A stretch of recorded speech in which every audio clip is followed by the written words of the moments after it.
കൊടുങ്ങല്ലൂർ നഗരസഭയിൽ health squad വാഹനം flag off ചെയ്തു.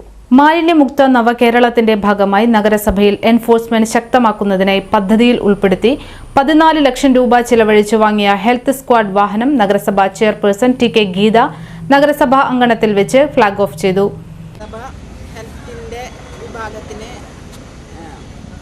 പ്രവർത്തനത്തിന്റെ ഭാഗമായിട്ട് നമ്മൾ ഒരു വാഹനം വാങ്ങിച്ചിരിക്കുകയാണ്. 14 ലക്ഷം രൂപ ചെലവഴിച്ചും കൊണ്ടാണ് ഈ വാഹനം വാങ്ങിച്ചിട്ടുള്ളത്. നല്ല രീതിയിൽ ഹെൽത്തിൻ്റെ പ്രവർത്തനം മുന്നോട്ട് കൊണ്ടുപോകാൻ ഈ വാഹനം ഉപയോഗപ്രദമാകട്ടെ എന്ന് ആശംസിച്ചുകൊണ്ട് ഈ പരിപാടി ഉദ്ഘാടനം ചെയ്തതായി അറിയിച്ചു. നഗരസഭാ ക്ഷേമകാര്യ standing committee chairman K S. Khaisab അധ്യക്ഷത വഹിച്ചു. നഗരസഭാ health standing committee chairperson L C. Paul സ്വാഗതം പറഞ്ഞു. Standing committee chairperson Sheela Panikkassery, പ്രതിപക്ഷ നേതാവ് ടി.എസ്. സജീവൻ, കൗൺസിലേഴ്സ്, ഹെൽത്ത് വിഭാഗം ജീവനക്കാരും സന്നിഹിതരായിരുന്നു.